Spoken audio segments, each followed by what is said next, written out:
2015ರಲ್ಲಿ ಸಹ ಮಹಾಮಸ್ತಕಾಭಿಷೇಕ ಆಗುವಾಗ ಇದೇ ಸಿದ್ದರಾಮಯ್ಯನವರು ಮುಖ್ಯಮಂತ್ರಿ ಆಗಿದ್ದರು. ಆವಾಗ 16 ಕೋಟಿ ರೂಪಾಯಿಯನ್ನು ಕೊಟ್ಟು ಇಲ್ಲಿ ಎಲ್ಲ ಮೂಲಭೂತ ಸಹಕಾರಕ್ಕೆ ಮಾಡಿದ್ದನ್ನು ಅವತ್ತು ವಿನಯ್ ಕುಮಾರ್ ಸೊರಕೆ ಅವರು ಜಿಲ್ಲಾ ಮಂತ್ರಿ ಆಗಿದ್ದರು. ಅದೇ ರೀತಿ ಮಂಗಳೂರು ಭಾಗದಿಂದ ನಮ್ಮ ಅಭಯ ಚಂದ್ರ ಜೈನ್ ಅವರು ಇದೇ ಸಮುದಾಯದವರು ಮಂತ್ರಿ ಆಗಿದ್ದರು. UT ಖಾದರ್ ಅವರು ಅದೇ ರಮನಾಥ್ ರೈ ಎಲ್ಲ ಆಗಿದ್ದನ್ನು ನಾವೆಲ್ಲ ನೆನೆಸಿಕೊಳ್ಬೇಕು. ಹಾಗೆಲ್ಲ ಬಂದು ಕಾರ್ಯಕ್ರಮ ಮಾಡಿದ್ದನ್ನು. ಈಗ ಸಹ ಅಷ್ಟೇ ಕಾಕತಾಳಿಯಂತೆ ಸಿದ್ದರಾಮಯ್ಯವರು 12 ವರ್ಷ ನಂತರ ಪುನಃ ಸಹ ಮುಖ್ಯಮಂತ್ರಿ ಆಗಿ ರಾಜ್ಯದ ಮುಖ್ಯಮಂತ್ರಿ ಆಗಿದ್ದಾರೆ. ಭಾಳ ಸಂತೋಷದ ಒಂದು ಕ್ಷಣದಲ್ಲಿ ನಾವೆಲ್ಲ ಇದ್ದೇವೆ. 12 ವರ್ಷ ಹೇಗೆ ಹೋಗಿದೆ ಅಂತೇಳಿ ನಮ್ಗೆ ಯಾರಿಗೂ ಗೊತ್ತಿಲ್ಲ. 2015ರಿಂದ 2027ರ ಮಸ್ತಕಾಭಿಷೇಕಕ್ಕೆ ನಾವೆಲ್ಲ ತಯಾರಿ ಆಗ್ತಿದ್ದೇವೆ. ಈ ಜಗತ್ತಿಗೆ ಸತ್ಯ, ಅಹಿಂಸೆ, ಶಾಂತಿಯನ್ನು 1400 ವರ್ಷಗಳ ಹಿಂದೆ ಸಾರಿದ ಬಾಹುಬಲಿಯ ಅವರ ಒಂದು ಏನು ಸಂದೇಶವನ್ನು ಆವತ್ತು ಕೊಟ್ಟಿದ್ದಾರೆ, ನಾವು ಇವತ್ತು ಎಲ್ಲ ಹುಡುಕ್ತಾ ಇದ್ದೇವೆ ಸಮಾಜದಲ್ಲಿ. ಇವತ್ತು ಸಮಾಜದಲ್ಲಿ ಏನು ಬೇಕಂತ ಹುಡುಕ್ತೇವೆ, ಅವರು ಅದನ್ನು ಆವತ್ತು ಕೊಟ್ಟಿದ್ದಾರೆ. ಇಂಥ ಒಂದು ಕಾಲಘಟ್ಟದಲ್ಲಿ ನಾವಿದ್ದೇವೆ. ಆಗ ಈ ಒಂದು ಮಹಾಮಸ್ತಕಾಭಿಷೇಕದ ಮೂಲಕ ಈ ಒಂದು ಸಮಾಜಕ್ಕೆ ದೊಡ್ಡ ಸಂದೇಶ ಹೋಗಲಿ ಅಂತೇಳಿ ನಮ್ಮೆಲ್ಲರ ಪ್ರಾರ್ಥನೆ, ಮೊದಲ ಪ್ರಾರ್ಥನೆ. ಅದು ಖಂಡಿತ ಸತ್ಯವಾಗಲಿ. ಖಂಡಿತ ಡಾಕ್ಟರ್ ರಾಜೇಂದ್ರ ಕುಮಾರ್ ಅವರು, ಪೂಜ್ಯ ವೀರೇಂದ್ರ ಹೆಗಡೆ ಅವರ ಆಶೀರ್ವಾದದೊಂದಿಗೆ ಎಲ್ಲ ಕಾರ್ಯಕ್ರಮ ನಡೆಯುವುದು. ಇವತ್ತು ನಮಗೆಲ್ಲ ಸಂತೋಷ, ನಾವೆಲ್ಲ ಯಾವ ಜಾಗದಲ್ಲಿದ್ದೇವೆ ಅಂತ. ನಾನು ಯಾವಾಗಲೂ ಸಂತೋಷ ಮತ್ತು ಹೆಮ್ಮೆ ಎಂದು ಹೇಳೋದು. ನಮ್ಮ ದಕ್ಷಿಣ ಕನ್ನಡ ಉಡುಪಿ ಅಂದರೆ ಇದೊಂದು ಭೂಲೋಕದ ಸ್ವರ್ಗ. ಮನುಷ್ಯನಿಗೆ ಬದುಕಲಿಗೆ ಭೂಮಿಯ ಮೇಲೆ ಇದರಿಗಿಂತ ಒಳ್ಳೆಯ ಜಾಗ ಎಲ್ಲಿ ಸಹ ಇಲ್ಲ. ಯಾವಾಗ ನಮಗೆ ಗಾಳಿ ಬೇಕು, ಯಾವಾಗ ಬಿಸಿಲು ಬೇಕು, ಯಾವಾಗ ಚಳಿ ಬೇಕು, ಯಾವ ದೇವರು ಎಲ್ಲಿರಬೇಕು, ಯಾವ ಭೂತಸ್ಥಾನ ಹೇಗಿರಬೇಕು, ಯಾವ ದೈವಸ್ಥಾನ ಹೇಗಿರಬೇಕಂತ ದೇವನಿರ್ಮಿತವಾದ ಜಾಗ. ಈ ಜಾಗದಲ್ಲಿ ನಾವೆಲ್ಲ ಮನುಷ್ಯರಾಗಿ ನಮಗೆಲ್ಲ ಜನ್ಮ ಕೊಟ್ಟಿದ್ದಾರೆ ದೇವರು. ಅಂಥದ್ದನ್ನು ಸಾರ್ಥಕತೆ ಮಾಡೋದು ಮಾತ್ರ ನಮ್ಮ ಒಂದು ಕೆಲಸ. ಆ ನಿಟ್ಟಿನಲ್ಲಿ ವಿಶ್ವದ 2 ಅತಿ ಎತ್ತರದ ಬಾಹುಬಲಿ, ಒಂದು ಶ್ರವಣಬೆಳಗೊಳದ 1ನೇ ಎತ್ತರದ್ದು, 2ನೇದು ಕಾರ್ಕಳದಲ್ಲಿ ಇದೆ ಅಂದರೆ ನಮ್ಮೆಲ್ಲರ ಹೆಮ್ಮೆ. ಅಂಥ ಕಾರ್ಕಳದಲ್ಲಿ ನಾವು ಇದೆ ಅಂದರೆ ಈ ಜಗತ್ತನ್ನು ನೀವೊಂದು ಸಲ ಎಣಿಸಿ, ಜಗತ್ತು ಎಷ್ಟು ದೊಡ್ಡದಿದೆ, ಭಾರತ ದೇಶ ಎಷ್ಟು ದೊಡ್ಡದಿದೆ, ಕರ್ನಾಟಕ ರಾಜ್ಯ ಎಷ್ಟು ದೊಡ್ಡದಿದೆ. ಅಂಥ ಕಾರ್ಕಳದಲ್ಲಿ ಅಂಥ ಶತಮಾನದ ಹಿಂದೆ ಯಾರು ಈ ಬಾಹುಬಲಿಯನ್ನು ಕೆತ್ತಿ ಇಲ್ಲಿ ನೆಲೆಸಿದ್ದಾರೆ ಅಂದರೆ ಅದಕ್ಕೆ ಖಾಲಿ ನಮಗೀಗ ಕೆಲಸ ಖಾಲಿ ಮಸ್ತಕಾಭಿಷೇಕ ಮಾಡೋದು ಮಾತ್ರ. ಅಂಥ ಒಂದು ದೊಡ್ಡ ಕೈಂಕರ್ಯದಲ್ಲಿ ನಾವು ನಮ್ಮನ್ನೆಲ್ಲ ತೊಡಗಿಸಿಕೊಳ್ಳುವ ಒಂದು ಏನು ಹೇಳಿದ್ದಾರೆ ಪ್ರತಿಜ್ಞೆಯನ್ನು ಮಾಡಿದ್ದೇವೆ. ಆ ನಿಟ್ಟಿನಲ್ಲಿ ಡಾಕ್ಟರ್ MN ರಾಜೇಂದ್ರ ಕುಮಾರ್ ಅವರ ನೇತೃತ್ವದಲ್ಲಿ ಈ ಕಾರ್ಯಕ್ರಮ ನಡೆಯುವುದೆಲ್ಲ ನಮಗೆಲ್ಲ ಭಾಳ ಸಂತೋಷ ಮತ್ತು ಹೆಮ್ಮೆ. ಇದನ್ನು ಯಶಸ್ವಿ ಆಗೋದ್ರ 2 ಮಾತಿಲ್ಲ. ಹರ್ಷೇಂದ್ರ ಕುಮಾರ್ ಅವರು ಮಾತನಾಡುವಾಗ ಹೇಳಿದಾಗೆ ತೊಡಗಿಸಿಕೊಳ್ಳಿ, ಅಡಗಿಸಿಕೊಳ್ಳಬೇಡಿ ಅನ್ನೋ ದೊಡ್ಡ ಮಾತನ್ನು ಹೇಳಿದರು. ಭಾಳ ಸಂತೋಷ ಆಯಿತು ಕೇಳಿ ನನಗೆ. ಇದು ಇಂದಿನ ಯುವಕರಿಗೆ ನಮಗೆಲ್ಲ ಒಂದು ಸಂದೇಶ. ಜೀವನದಲ್ಲಿ ಹೇಗೆ ತೊಡಗಿಸಿಕೊಳ್ಳುವುದು ಅನ್ನೋದು ಬಹಳ ಮುಖ್ಯ. ತೊಡಗಿಸಿಕೊಳ್ಳುವುದು ಸರಿ ಸರ್, ಅದನ್ನು ಹೇಗೆ ತೊಡಗಿಸಿಕೊಳ್ಳು ಅಂತ ಹೇಳುವುದನ್ನು ಇನ್ನು ಮುಂದೆ ನಿಮ್ಮಂಥ ದಾರ್ಶನಿಕರು ಹೇಳಬೇಕು ನಮಗೆಲ್ಲ. ರಾಜೇಂದ್ರ ಕುಮಾರ್ ಈ ಒಂದು ಊರಿಗೆಲ್ಲ ನಮಗೆಲ್ಲ ಇವತ್ತೆಲ್ಲ ಹೆಮ್ಮೆ. ಒಂದು ಕೇವಲ ಸಣ್ಣ ಬ್ಯಾಂಕನ್ನು ಇವತ್ತು 19,000 ಕೋಟಿಗಿಂತಲೂ ಜಾಸ್ತಿ ವ್ಯವಹಾರ ನಡೆಸಿ 130 ಕೋಟಿಗಿಂತಲೂ ಜಾಸ್ತಿ ಲಾಭ ಗಳಿಸುವ ಅಂಥ ಒಂದು ಸಂಸ್ಥೆ, 100ಗಿಂತಲೂ ಜಾಸ್ತಿ ಒಂದು ಏನು ಬ್ರ್ಯಾಂಚನ್ನು ಮಾಡ್ಬೋದಂತ ಈ ದೇಶಕ್ಕೆ ಮಾಡಿ ತೋರಿಸಿದವರು. ನಮ್ಮ ರಾಜ್ಯಕ್ಕೆಲ್ಲ, ನಮ್ಮ ಜಿಲ್ಲೆಗೆಲ್ಲ, ಈ ದೇಶಕ್ಕೆ ಮಾಡಿ ತೋರಿಸಿದ ಒಬ್ಬ ಮಹಾನ್ ವ್ಯಕ್ತಿ ಇದ್ದರೆ ಅದು ರಾಜೇಂದ್ರ ಕುಮಾರ್ ಅಂತ ಹೇಳಲಿಕ್ಕೆ ನಮಗೆ ಭಾಳ ಹೆಮ್ಮೆ. ಇವತ್ತು ಅವರ ನೇತೃತ್ವದಲ್ಲಿ ಈ ಒಂದು ಮಹಾಮಸ್ತಕ ಈಗಾಗಲೇ 37 ಸಮಿತಿಯನ್ನು ಮಾಡಿದ್ದಾರೆ, 600 ಜನರನ್ನು ಮಾಡಿದ್ದಾರೆ. ಅಂದರೆ ಅವರೆಲ್ಲ ಮೈಯನ್ನು ಎಲ್ಲ ಸದೃಢವಾಗಿರ್ತಾರೆ. ಆ ಸಮಿತಿಯಲ್ಲಿ ಸೇರುವ ಮೊದಲೇ ನೋಡ್ಕೊಳ್ತಾರೆ.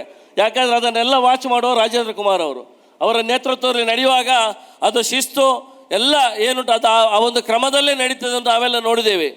ಈಗಾಗಲೇ ಸರ್ಕಾರದಿಂದಲೂ ಅಷ್ಟೇ, ಸರ್ಕಾರ ಇರುವುದು ಅದಕ್ಕೆ ಯಾವುದೇ ಸರ್ಕಾರ ಆಗಿರ್ಬೋದು, ಒಂದು ಸಲ ಬಂದ ನಂತರ ಅದು ಸರ್ಕಾರ, ನಮ್ಮೆಲ್ಲರ ಸರ್ಕಾರ. ಆ ಸರ್ಕಾರದ ಕರ್ತವ್ಯ ಅನುದಾನ ಕೊಡುವುದು. 2015ರಲ್ಲಿ ಸಹ ಮಹಾಮಸ್ತಕಾಭಿಷೇಕ ಆಗುವಾಗ ಇದೇ ಸಿದ್ದರಾಮಯ್ಯನವರು ಮುಖ್ಯಮಂತ್ರಿ ಆಗಿದ್ದರು. ಆವಾಗ 16 ಕೋಟಿ ರೂಪಾಯಿಯನ್ನು ಕೊಟ್ಟು ಇಲ್ಲಿ ಎಲ್ಲ ಮೂಲಭೂತ ಸಹಕಾರಕ್ಕೆ ಮಾಡಿದ್ದನ್ನು ಅವತ್ತು ವಿನಯ್ ಕುಮಾರ್ ಸೊರಕೆ ಅವರು ಜಿಲ್ಲಾ ಮಂತ್ರಿ ಆಗಿದ್ದರು. ಅದೇ ರೀತಿ ಮಂಗಳೂರು ಭಾಗದಿಂದ ನಮ್ಮ ಅಭಯ ಚಂದ್ರ ಜೈನ್ ಅವರು ಇದೇ ಸಮುದಾಯದವರು ಮಂತ್ರಿ ಆಗಿದ್ದರು.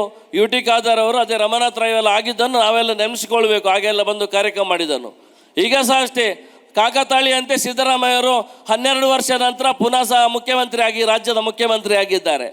ಅವರ ಮೂಲಕ ಈಗಾಗಲೇ ಸುಮಾರು 83 ಕೋಟಿ ರೂಪಾಯಿಯನ್ನು ಅನುದಾನವನ್ನು ಕೇಳಿದ್ದೇವೆ. ಸಂಸದರಿದ್ದಾರೆ, ಗೌರವಾನ್ವಿತ ಕೋಟ ಶ್ರೀನಿವಾಸ ಪೂಜಾರಿ ಅವರು ಯಾವುದೇ ಕೆಲಸವನ್ನು ಸುಲಲಿತವಾಗಿ ಮಾಡುವವರು. ಪ್ರಸಾದಂ ಯೋಜನೆ ಮೂಲಕ ಸರ್ ನಮ್ಮ ಈ ಜಿಲ್ಲೆಗೆ ಈ ದೇಶದ 2 ದೊಡ್ಡ ದೇವಸ್ಥಾನಗಳಿರ್ಬೋದು, ದೊಡ್ಡ ಪರಂಪರೆಯ ಎಲ್ಲ ದೇವಸ್ಥಾನಗಳು ನಮ್ಮ ಈ 2 ಜಿಲ್ಲೆಯಲ್ಲಿವೆ. ಪ್ರಸಾದಮ್ ಯೋಜನೆ ನಮ್ಮ ಉತ್ತರ ಭಾಗದಲ್ಲಿ ಬಹಳಷ್ಟು ದುಡ್ಡನ್ನು ಕೇಂದ್ರ ಸರ್ಕಾರ ಕೊಡುವುದನ್ನು ನಾವೆಲ್ಲ ಕೇಳಿದ್ದೇವೆ, ಹಾಗೆ ಮಾಡುವುದನ್ನು ನೋಡಿದ್ದೇವೆ. ನಮ್ಮ ಈ ಭಾಗಕ್ಕೆ ಒಂದಷ್ಟು ಅದರ ಮೂಲಕ ಬಂದರೆ ಅದು ತುಂಬ ಶಕ್ತಿಯುತವಾಗಿ ಇಲ್ಲಿ ಎಲ್ಲ ದೇವಸ್ಥಾನ ಅಭಿವೃದ್ಧಿಪಡಿಸಿ ಪ್ರವಾಸೋದ್ಯಮ ಇರ್ಬೋದು, ನಮ್ಮ ಪರಂಪರೆ ಇರ್ಬೋದು, ನಮ್ಮ ಸಂಸ್ಕೃತಿ ಇರ್ಬೋದು, ಎಲ್ಲವನ್ನು ಎತ್ತಿ ಹಿಡಿಯುವಂಥ ಕೆಲಸವನ್ನು ಮಾಡಲಿಕ್ಕೆ ಶಕ್ತಿಯುತವಾದ ನಮ್ಮ MP ಅವರು ಇದ್ದಾರೆ. ಅವರು ಖಂಡಿತ ಆ ಕೆಲಸವನ್ನು ಮಾಡ್ತಾರೆ, ನಂಬಿಕೆ ಇದೆ. ಸರ್ಕಾರದ ಮೂಲಕ ಏನೊಂದು 83 ಕೋಟಿ ರೂಪಾಯಿಯ ಕಾರ್ಕಳದ ಮೂಲಭೂತ ಸೌಕರ್ಯ, ಅದು ರಸ್ತೆ ಇರ್ಬೋದು, ನೀರು ಇರ್ಬೋದು, ಎಲ್ಲ ವ್ಯವಸ್ಥೆಯನ್ನು ಮಾಡುವಂಥ ಕೆಲಸಕ್ಕೆ ರಾಜೇಂದ್ರ ಕುಮಾರ್ ಅವರು ಈಗಾಗಲೇ ಮುಖ್ಯಮಂತ್ರಿಯವರನ್ನು, ಉಪಮುಖ್ಯಮಂತ್ರಿಯವರನ್ನು, ನಮ್ಮ ಜಿಲ್ಲಾ ಮಂತ್ರಿಯವರನ್ನು, ಸಂಬಂಧಪಟ್ಟ ಎಲ್ಲರನ್ನು ಒಂದು ತಿಳಿಸುವ ಕೆಲಸವನ್ನು ಮಾಡಿದ್ದಾರೆ.